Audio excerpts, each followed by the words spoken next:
Hello प्यारे बच्चों, Hindi medium के नंबर 1 चैनल शुभम क्लासेस पर आप सभी का मैं पुनः स्वागत करता हूं उन बच्चों का जो अब से जुड़े हैं, जो अभी से जुड़े हैं आज या कल में, उनका मैं ज़ोरदार स्वागत करता हूं।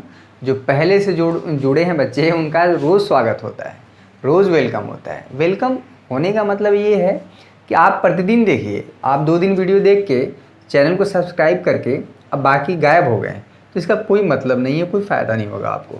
ठीक है, आप प्रतिदिन वीडियो देखिए, इसीलिए हम प्रतिदिन स्वागत करते हैं। मतलब आप उस दिन आ गए वीडियो देखने, जिस दिन वीडियो पड़ा है, तो उस दिन के लिए अलग स्वागत है। ठीक है, तो स्वागत का मतलब ये है कि आप चैनल पर सब्सक्राइब करके गायब हो गए महीनों, तो उसका कोई मतलब नहीं हुआ। देखिए, आज जो हमारा आर्यभट्ट सीरीज चल रहा है, आज उसका 3rd पार्ट है 2021 का, या सेट नंबर 2 में क्वेश्चन नंबर 3 से लेके ख तक 8 नंबर वाले जो है, मतलब 8 नंबर वाले नहीं, 2 नंबर वाले 8 क्वेश्चन सॉल्व करेंगे आज। देखिए, 2 नंबर वाले बहुत इंपॉर्टेंट रोल निभाते हैं क्वेश्चन में। ठीक है, ये बहुत तेज़ी से सॉल्व भी हो जाते हैं, फार्मूले बेस्ड होते हैं और बहुत अच्छा नंबर देते हैं। 16 नंबर कम नहीं होता है।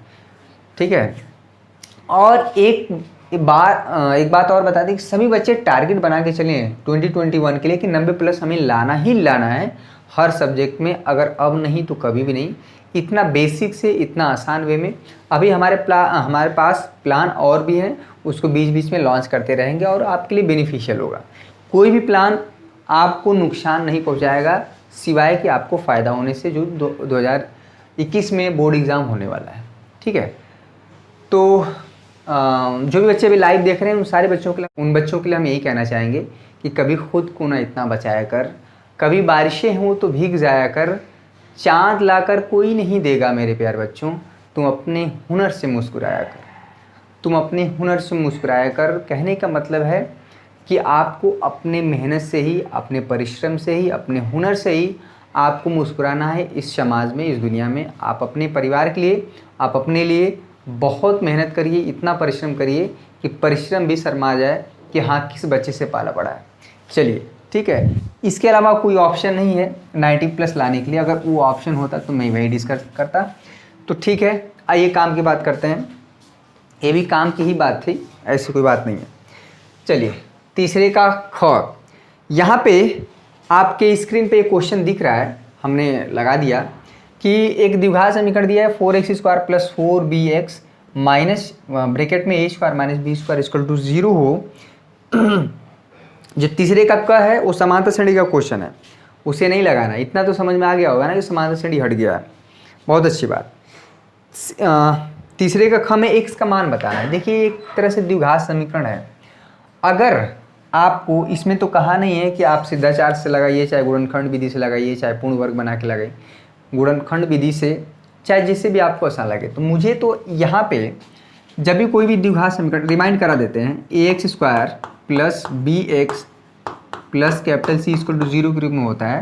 तो द्विघात समीकरण को सॉल्व करने का, यानी x की वैल्यू -b + √b² - 4ac में 2a, ये फार्मूला है। ठीक है, तो यहाँ पे चूंकि स्मॉल abc पहले यूज हो गया था, हम इसलिए ये फार्मूला यूज़ कर रहे हैं। तो आप यहाँ पे सॉल्व कर सकते हैं, इसको इसी फार्मूले पर रख देते हैं। a का मान यहाँ पे देखा जाए तो 4 है। ठीक है, कैपिटल B जो होगा पूरा x का गुणांक होगा, तो यहाँ पे हो जाएगा 4b, जो c होगा विद साइन, यानी कि माइनस ब्रैकेट में a² - b²। क्लियर है, आप इसी फार्मूले में रख देंगे तो जो x का मान निकल के आएगा वो, चूंकि इसको सॉल्व करना है, देखिएगा x = -b हो जाएगा -4b + b² यानी कि 4b का स्क्वायर 16b² हो जाएगा, -4a, a कहाँ गया, 4ac, की वैल्यू जो है माइनस में है, ये माइनस है c, तो यहाँ पे जब माइनस लगाएंगे तो ये प्लस कर देगा। ठीक है, अपान में 2a कैपिटल A की वैल्यू 4।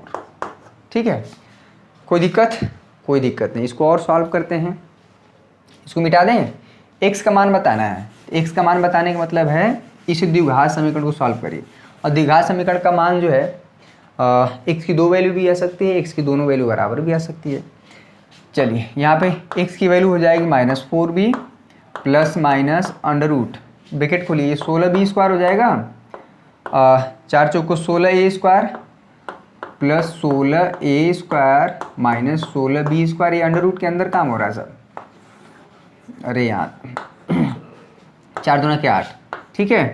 चलिए -4b प्लस माइनस ये तो कट गया 16a², ठीक है, अपान में 8a, ठीक है। x की वैल्यू -4b प्लस माइनस 16 का 4 और a² का ये, ठीक है, यहाँ पे हो गया 8। सॉल्व करिए मेरे साथ साथ। देखिए 2 नंबर वाला क्वेश्चन थोड़ा सा टेढ़ा दे दिया है, हालांकि इसको कर सकते हैं, कोई बहुत ज़्यादा कठिन नहीं है। आप एक बार क्या करिए, 4a को पहले लिख दीजिए, रहने दीजिए इसको, 4 कॉमन ले लीजिए तो यहाँ पे बच जाएगा -b प्लस माइनस a अपान में 8, ठीक है। प्लस माइनस है, 4 से कट गया। एक बार जब प्लस साइन लेंगे एक रूट निकल के आएगा, तो यहाँ पे -b प्लस a/2, यानी कि इसको आप ऐसे भी दे सकते हैं, a -b/2। a क्या आ गया। जब माइनस साइन लेंगे यहाँ पे ये वाला साइन नीचे वाला, x की 2 वैल्यू आ जाएगी, -b माइनस a/2। आप यहाँ पे माइनस कॉमन ले सकते हैं, -a प्लस b/2। x की 2 वैल्यू, ये अल्फ़ा है और ये क्या है, बीटा है। इसको हम देख लें नीचे तक दिख रहा है कि नहीं, इसको सॉल्व कर देंगे फिर से। दिख रहा है भाई, बहुत बढ़िया। चलिए तीसरे का ये हो गया ख। बाकी आप तीसरे का जो ग है, ये जो है प्रायिकता का क्वेश्चन है, उसको हटा दीजिए। तीसरे का ख देखिए, क ख ग घ, ठीक है। अरे इसको 1 2 3 देना चाहिए, फर्स्ट सेकेंड थर्ड। क ख ग में दिक्कत हो जा रहा है हमको, तो अभी अगर पढ़ना हो क ख ग तो भूल जाएंगे हम एक सांस में, ठीक। पहले याद था, थोड़ा सा वो हो गया है। चलिए हम लोग बचपन में जब पढ़ाया जाता था, अच्छा कितने बच्चे लोग पटरी से पढ़े, पटरी से नहीं पढ़े होंगे। हम लोग पहले बचपन में छोटे थे तो पटरी लेके जाते थे, पटरी बनता था। उस पर हम लोग क्या है, जो चौक से उसको घोलते थे चौक को, और रस्सी उसमें डाल के लाइन बनाते थे, ठीक ना, ऐसे खींच। तो पता ना आप लोग किए होंगे, आप लोग नहीं किए होंगे, क्योंकि तब तक चीज़ें बहुत बदल गई थी, ठीक है। क्लास, अब तो बच्चा पहले क्लास में जा रहा है तो तमाम तरह की किताबें पूरा उस समय पटरी के अलावा कुछ नहीं होता था। तो हम लोग पटरी से भी पढ़े हैं गांव पे। उसके बाद झोला लेके जाते थे। झोला जानते कैसे सिलवाए थे हम लोग? झोला हम लोग जो खाद आता है ना, खाद यूरिया वो वाला जो खाद, उससे सिलवाते थे टेलर से जाके। उसका बड़ा सा टेंगना होता था और उसमें चेन लगवा देते। तो तमाम तरह की चीज़ें काफ़ी बदल गया है शिक्षा का स्वरूप। काफ़ी सुख सुविधाएँ हैं, लेकिन उसका फ़ायदा बच्चे बहुत कम उठा रहे हैं। तीसरे का घ देखिए, आपकी स्क्रीन पे क्वेश्चन दिख रहा है। चलिए क्वेश्चन हम पढ़ा है, आप वहाँ पे देखेंगे। एक समकोण त्रिभुज का क्षेत्रफल देखिए, समकोण त्रिभुज यहाँ देखिए, समकोण त्रिभुज यहाँ पे मान लेते हैं ABC, ठीक है। समकोण त्रिभुज कहीं पे मान लेते हैं यहाँ पे 90 डिग्री है, तो समकोण त्रिभुज की ये ऊंचाई हो जाती है और ये क्या हो जाता है, आधार, इसको B, ठीक है। जब भी समकोण त्रिभुज है तो उसका क्षेत्रफल का फार्मूला 1/2 बेस इंटू हाइट होता है। इतना आपको याद आया? आधार गुणती ऊंचाई कभी पढ़े हैं अपने जीवन काल में? जरूर पढ़े होंगे। ये सिर्फ समकोण त्रिभुज के लिए अप्लाई होता है फार्मूला, और ये ऊंचाई हो जाता है और ये आधार होता है, ठीक है। समकोण त्रिभुज की बात हो रही है, क्लियर है। कह रहा है समकोण त्रिभुज का क्षेत्रफल 30 सेंटीमीटर है, क्षेत्रफल दे दिया है। यदि कह रहा है इसकी ऊंचाई आधार की लंबाई से 7 सेंटीमीटर अधिक हो, आधार की लंबाई, तो देखिएगा माना जो ये बेस है उसको x मान लेते हैं, तो जो ऊंचाई है कह रहा है कि इससे जो आधार की लंबाई, जो ऊंचाई है आधार की लंबाई से कितना है, 7 सेंटीमीटर अधिक है, यानी कि ये x+7 हो जाएगा। क्या 7 सेंटीमीटर अधिक है? उसकी ऊंचाई। देखिए इसमें बहुत इंपॉर्टेंट है किसको x माने हम, तो इसको x मानेंगे तो ये x+7 हो जाएगा। क्वेश्चन बोला है कि इसकी जो ऊंचाई है इसके आधार की लंबाई से 7 सेंटीमीटर अधिक है, तो ये जब x है तो ये x+7 हो जाएगा। तो क्या पूछ रहा है, आधार की लंबाई बताइए, यानी x बताना है हमें, यही है ना।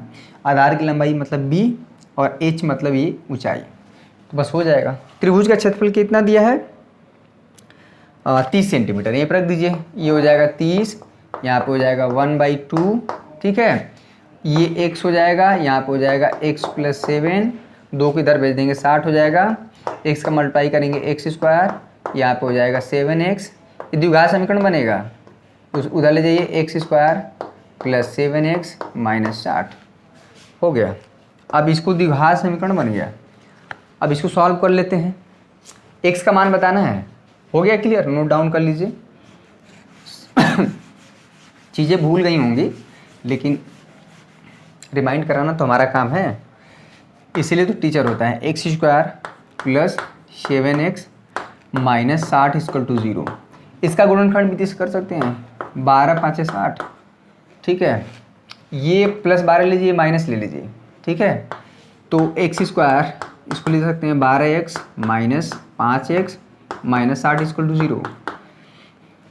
एक्स कॉमन लीजिए तो एक्स प्लस 12, समझ रहे हैं ना क्या हो रहा है यहाँ पे, माइनस 5 लीजिए तो एक्स प्लस 12, ठीक है, इक्वल टू 0। तो दोनों जगहों पे x प्लस 12 कॉमन है, यहाँ पे हो गया x माइनस 5 इक्वल टू 0। दोनों ब्रैकेट को 0 कर दोनों ब्रैकेट को 0 करेंगे तो x की वैल्यू -12 और x की वैल्यू 5, ठीक है।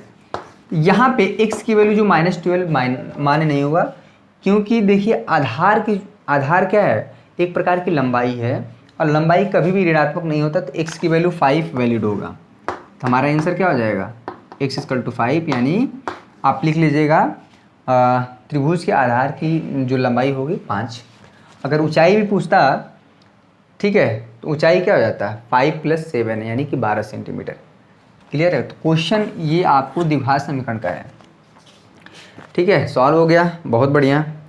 चलिए चौथे का क, आपके स्क्रीन पे चौथे का क हम क्वेश्चन यहाँ पे दिखा दिए हैं। सिद्ध कीजिए कि 5 + √3 एक अपरिमेय संख्या है। देखिए ये क्वेश्चन कितना इंपॉर्टेंट है, ये क्वेश्चन बहुत बार आ रहा है, ठीक है। सेट नंबर 2 चल रहा है, आज पूरा हो जाएगा सेट नंबर 2। 7 सेट है, अगर 7 सेट सॉल्व कर लेंगे तो बहुत चीज़ें क्लियर हो जाएंगी। तीसरे का नहीं, चौथे का क, चौथे का क, ठीक है। इसको नोट डाउन, इसको प्रूफ करिए, क्वेश्चन आपको कराया गया है। इसको हम ये क्वेश्चन चौथे का क आपकी स्क्रीन पे जो दिख ही रहा है, हमको प्रूफ करना है कि जो 5 + √3 क्या है, अपरिमेय संख्या है। अब देखिए इसको अनसॉल्व करने से ये फ़ायदा हुआ कि अब तो पता चल गया कि ये क्वेश्चन बहुत पूछता है, अपरिमेय संख्या है, ठीक है। ये क्वेश्चन पिछले ही लेक्चर में कराया गया था, लेकिन वो क्वेश्चन थोड़ा सा अलग था। क्या था उसमें, हमें प्रूफ करना था कि 2 + √3, 5 की जगह केवल 2 था, तो जैसे उसको किए हैं 2 + 3 √3 वाला, उसी तरह से ये वाला होगा, ठीक है। तो आप ये वाला क्वेश्चन जो है आपके एग्जाम्पल में भी दिया है, उदाहरण में दिया है, चैप्टर नंबर 1 का है, वास्तविक संख्या का है। तो थोड़ा सा आप इसको पलट के देख लीजिए, वास्तविक संख्या का है, ठीक है। और बहुत सिलेक्टेड चीज़ लिखना है, वैसे भी हम इसका लेक्चर बनाए हुए हैं वास्तविक संख्या का, इसको आप कर लीजिए, या प्रीवियस लेक्चर आप किए होंगे तो उसको दोबारा करने की आवश्यकता नहीं है, ठीक है। तो ये हो गया चौथे का क, बहुत बढ़िया। चौथे का ख, पृष्ठ क्षेत्रफल और आयतन तो भाई पढ़ाया नहीं है, चैप्टर नंबर 13वां का क्वेश्चन है, 2 चैप्टर केवल बचे हैं तो वो हम करा देंगे। चौथे का यहाँ पे ग देखिए, जो पढ़ लेंगे, देखिए 2 चैप्टर केवल बचे हैं। एक चीज़ और हम बता दें, जो कंस्ट्रक्शन है, जो रचना है, रचना से कभी भी क्वेश्चन 1 नंबर 2 नंबर का नहीं पूछा, वहाँ से 6 नंबर का क्वेश्चन पूछा जाता है, ठीक है। हमेशा बड़े नंबर में पूछा जाता है रचना का, क्लियर है। तो ये चीज़ है। चौथे का ग, आपकी स्क्रीन पे क्वेश्चन दिख रहा है, दिख रहा है। चौथे का ग थोड़ा नज़र मारिए उस पर क्या कह रहा है, tan 2a, ठीक है। चलिए ये क्वेश्चन इस टाइप में बहुत आ रहा है, tan 2a इक्वल टू यहाँ पे cot a - 18 डिग्री, ठीक है। तो जहाँ 2a एक न्यून कोण है तो a का मान बताइए, ठीक है, बहुत बढ़िया। इस टाइप का क्वेश्चन अभी किया गया है। देखिए इधर tan है, इधर cot है, या तो ये cot हो जाए या ये tan हो जाए, तो इसी को बदल देते हैं। कैसे बदलेगा है, अभी पिछला क्वेश्चन किया गया था 90 - 2a, ये क्वेश्चन 2 नंबर में है, वहाँ पे एक जगह 1 नंबर पूछा जाता है, तो एग्जामिनर के दिमाग के ऊपर है, ठीक है। tan 2a यानी कि cot 90 - थीटा क्या होता है tan थीटा, वापस जाएंगे तो यही चीज़ मिल जाएगा। अब क्या हुआ, कॉट से कॉट हो कट गया, तो यहाँ पे 90 डिग्री ए का मान बताना है, तो जब तक ये कॉट वाट हटेगा नहीं कैसे निकलेगा, ए माइनस 18 डिग्री। इधर लाएंगे 90 प्लस 18 ए प्लस यहाँ पे हो जाएगा 2a। 90 18 जोड़ पाएंगे कितना हो जाएगा 108।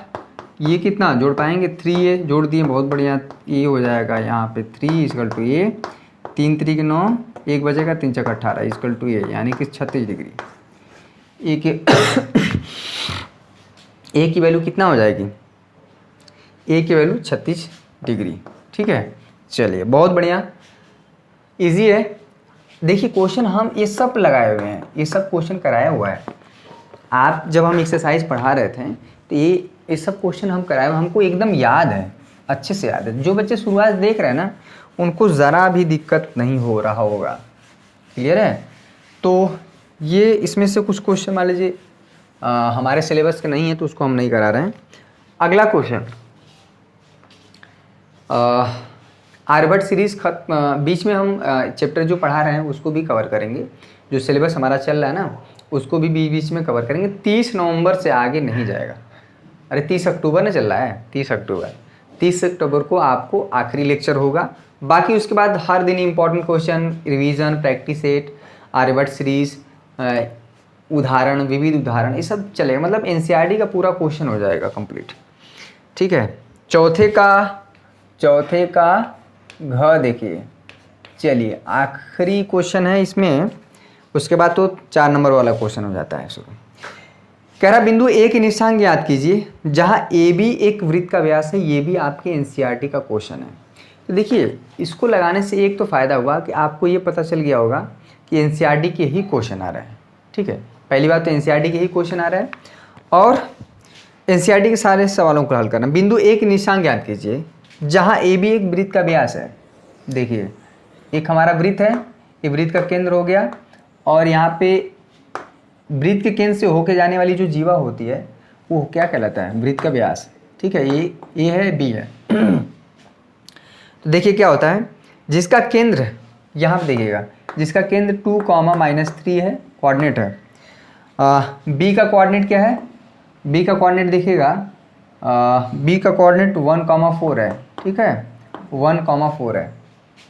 क्लियर, एक मिनट, इसको दिख रहा है ना सही, थोड़ा सा हम इधर कर देते हैं, फिगर को हम इधर कर देते हैं, दिखने में दिक्कत हो रहा होगा। ये बी हो गया, ये 1, 4 हो गया।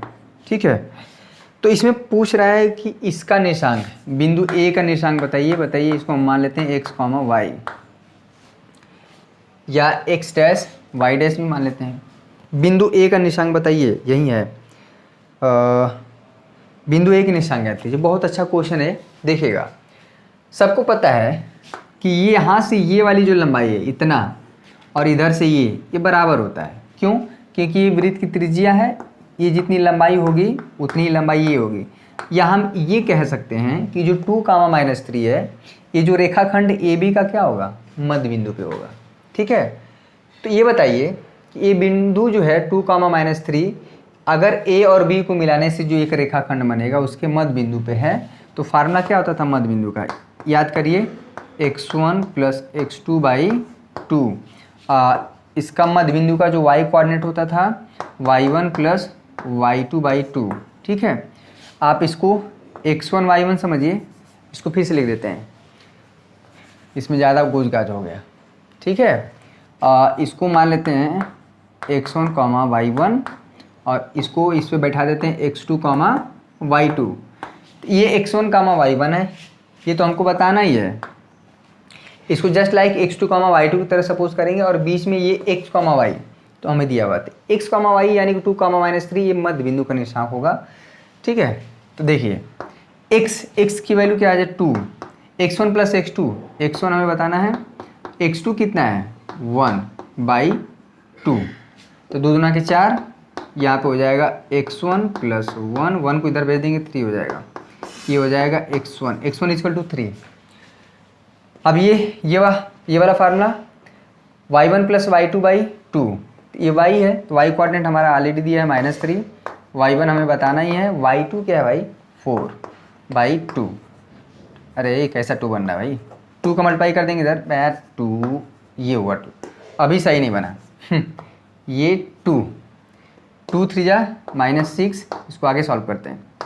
ये y1 + 4 को इधर ला देंगे, -6 -4 y1 की वैल्यू कितना हो जाएगी -10। तो यहाँ पे इसका जो कोऑर्डिनेट हुआ x1 कितना आया 3, ये क्या आया -10, ये चीज़ हो जाएगा। ठीक है, क्वेश्चन में डायरेक्ट नहीं बोला है कि मध्य बिंदु का निर्देशांक दे। देखिए क्वेश्चन कैसे घुमा के पूछ रहा है। इस बार जैसे क्या होता है कि x1, y1, x2, y2 दिया हुआ है, तो इसके मध्य बिंदु का निर्देशांक ये फार्मूला है। इस बार क्या किया है कि मध्य बिंदु का निर्देशांक दे दिया है और एक कॉर्नर वाला दिया, दूसरा वाला नहीं पूछ रहा है, मतलब दूसरा वाला पूछ रहा है, तो हमारा निकल के आ रहा है। ठीक है, तो इसको नोट डाउन कर लीजिए। और भी चीज़ें हम देखते हैं आपके काम लायक क्या है। देखिए अब जो है अगला हमारा जो सेट नंबर 3 होगा उसमें हम क्या करेंगे, ये 1 नंबर 2 नंबर वाले पूरे खत्म हो गए। सेट नंबर 2 2019 2020 का भी पूरा सॉल्व करेंगे। ठीक है, अब जो है हमारा अगला सेशन होगा सेट नंबर 3 में। अब उसमें अब क्या करेंगे हम, ध्यान दीजिएगा, सेट नंबर 3 में एक नंबर के 10 क्वेश्चन, 2 नंबर के 8 क्वेश्चन, ये हो जाएगा 20, ये हो जाएगा 16, 10 ना, ये टोटल हो जाएगा 26। ये एक ही लेक्चर में सॉल्व होगा। ठीक है, यानी सेट नंबर 3 एक दिन में, सेट नंबर 4 एक दिन में, तो एक हमारा बेसिक आइडिया लग जाएगा। ठीक है, तो उसके बाद सेट नंबर 3 सॉल्व करने के बाद हम आएंगे जो वृत्त से संबंधित क्षेत्रफल हम पढ़ रहे हैं वो हम डिस्कस कर देंगे। 1-2 लेक्चर बचा है तो उसमें हो जाएगा। ठीक है, तो आई होप कि आपको ये आर्यभट्ट सीरीज चलती रहेगी, तब तक चलती रहेगी जब तक आप इससे बोर ना हो जाए। मतलब आप जब तक पसंद करेंगे तब तक हम चलाते रहेंगे, क्योंकि ये सारे क्वेश्चन जो है 2019 की एक तरह से कह सकते हैं कि आपको अनसॉल्व हो रहा है। 2019 में आए हुए हैं और 2020 के भी सॉल्व होंगे। ठीक है, 2019 और 2020 भी आप पूरा सॉल्व कर ले जाएंगे, क्योंकि उसके पहले वाला का सॉल्व नहीं करेंगे। उसके पहले एनसीईआरटी का हमारा वो नहीं था, सिलेबस नहीं था। एनसीईआरटी का सिलेबस 2019 से आया, 2020 में और 2021 में उसके बाद से लागू हुआ। तो 2019 और 2020 के पूरे क्वेश्चन को सॉल्व करना है। ठीक है, अभी तो 1 नंबर और 2 नंबर वाले सॉल्व होंगे, 4 नंबर और 6 नंबर वाले भी होंगे। ठीक है, लेकिन आपको धीरे धीरे इसमें से सॉल्व करा रहे हैं, लेकिन आपको पता नहीं चल रहा है। 6 नंबर वाला सीरीज अलग चलेगा और 4 नंबर वाले सीरीज अलग चलेंगे। क्लियर है? तो ये रहा सेट नंबर 3। आपको अगर कोई प्रॉब्लम है, अगर आप हमसे कन्वर्सेशन करना चाह रहे हैं, तो ऑलरेडी जो है टेलीग्राम पे हम जुड़े हुए हैं, सुधीर कुमार राजभर नाम से है। ठीक है, सुधीर कुमार उसमें हैं, सुधीर कुमार राजभर। कोई भी आपका मैथ से रिलेटेड समस्या हो और भी फालतू चीज़ें के लिए नहीं, ठीक है, तो आप पूछ सकते हैं, मैं वहाँ पे जवाब दूंगा। और आपका सवाल जेन्युइन होना चाहिए, मतलब आप ये नहीं कि कुछ भी पूछने लगे। ठीक है, तो देखिए आपस में बातचीत होती रहेगी तो अच्छा रहेगा, क्योंकि ऑलरेडी यहाँ पे छात्र हैं नहीं, मैं तो कैमरे को स्टूडेंट समझ के पढ़ाता हूँ। ठीक है, जो भी छात्र जहाँ पे हैं, ये चीज़ काफ़ी कन्वर्सेशन गैप नहीं होना चाहिए, आपस में तालमेल बातचीत। कोई समस्या है, शिक्षक का काम है बच्चों के साथ हमेशा रहना, उसकी बातों को समझना, और आपका भी दायित्व है कि आप डिसिप्लिन में रहें, अनुशासन में रहें। जो चैट में जिस तरह की चीज़ें होती हैं, बस गाली गलौज भी हो जाता है। अगर गोली वोली हम अगर बंदूक दे दें तो हमको लग रहा है बंदूक भी चला देंगे लोग। इतना मतलब वहाँ पे क्या कह सकते हैं, मैं कह नहीं सकता हूँ, इतना शब्दों का यूज़ करना ठीक नहीं होगा, लेकिन ये चीज़ सही नहीं है। आप इस उम्र में हैं जहाँ पे कि आप अपने आप को बहुत कंट्रोल करना पड़ेगा, क्योंकि यहाँ से जो भटका वो भटकता ही रहेगा, पूरी ज़िंदगी भर संभलने का मौका नहीं मिलेगा। ठीक है, तो बार बार हम अवेयर करते हैं, और एक खासकर जो समय है, बाद में ठोकर लगेगा तो कोई फ़ायदा नहीं है। अभी समझिए कि अपने आप को कंट्रोल कर लीजिए, और चैट में जाने की क्या ज़रूरत है, आप वीडियो देखिए, लाइव पढ़िए, इससे बेहतर क्या हो सकता है। 20 से 25 मिनट आपको देना, अगर इतना भी अपने जीवन के लिए नहीं दे सकते हैं तो धिक्कार है। आपका पढ़ना और मेरा पढ़ाना दोनों लोग बेकार है। ठीक है, अगर हम बच्चों को अपनी तरफ अटैक नहीं कर पा रहे हैं तो इसका मतलब मेरे में भी कमी है, हम अच्छा नहीं पढ़ा रहे हैं। हम तो पूरा अपना बेस्ट देते हैं, 100% देते हैं, उसमें आप 99 नहीं पा सकते हैं। ठीक है, मैं कोशिश करता हूँ कि 1% की भी कमी न रहे। आप देखते होंगे कि मैं कितना एनर्जी के साथ और लगातार इधर उधर की बातें, मतलब बहुत जगह कोचिंग में हम देखते हैं जो यूट्यूब पे 20 मिनट पढ़ाएंगे, 10 मिनट उसमें बकैती काटते हैं। मतलब आप 10 मिनट का आप देखिए नुकसान कितना हो रहा है 10 मिनट का। अगर 10 मिनट आप यूज़ करेंगे पढ़ने में तो आपका बेनिफिशियल फ़ायदा होगा। ठीक है, तो आप ऐसे वैसे यूट्यूब चैनल पे ना फंसें, जहाँ पे काम की बात हो रही है, आपसे रिलेटेड बात हो रही है, वहीं पे आप देखें। खैर, अगर आप मैथ की बात करें तो हम पूरा चीज़ आपको कवर कर देंगे, परेशान होने की ज़रूरत नहीं है। आप देखिएगा, हम चाहते हैं कि इस बार करीब से करीब 200 से ज़्यादा 200 से ज़्यादा लड़के जो हैं 90 प्लस लाएँ। हम तो चाहेंगे भैया कि सारे बच्चे लाएँ, लेकिन ये 200 बच्चे अगर ला दिए, सबको सभी बच्चों को सम्मानित किया जाएगा शुभम क्लासेस के द्वारा। एक मस्त पार्टी होगी और उसमें सारे बच्चे हर ज़िले से, हर राज्य से आएंगे और एक गेट टुगेदर होगा जहाँ पे आगे के भविष्य की बात होगी और आगे क्या करने वाले हैं सब मार्गदर्शन किया जाएगा। बीच बीच में हम आपको, सिर्फ पढ़ाना ही मेरा काम नहीं है, आपको आगे क्या करना है उसमें भी आपको हम डायरेक्शन देंगे। तो ये सारी चीज़ें होती रहेंगी शुभम क्लासेस द्वारा। आज के लिए बस इतना ही मेरे प्यारे बच्चों। आप वीडियो पसंद आया, वीडियो को लाइक करके ही जाइए, अभी तुरंत लाइक कर दीजिए, लाइक करिए और उसके बाद तब हम अलविदा कहेंगे। कल मिलते हैं, सेट नंबर 3 के पूरे क्वेश्चन 1 नंबर और 2 नंबर के एक ही लेक्चर में सॉल्व होंगे। तो आज के लिए बस इतना ही। बहुत बहुत धन्यवाद आप सभी का। जय हिंद, जय भारत।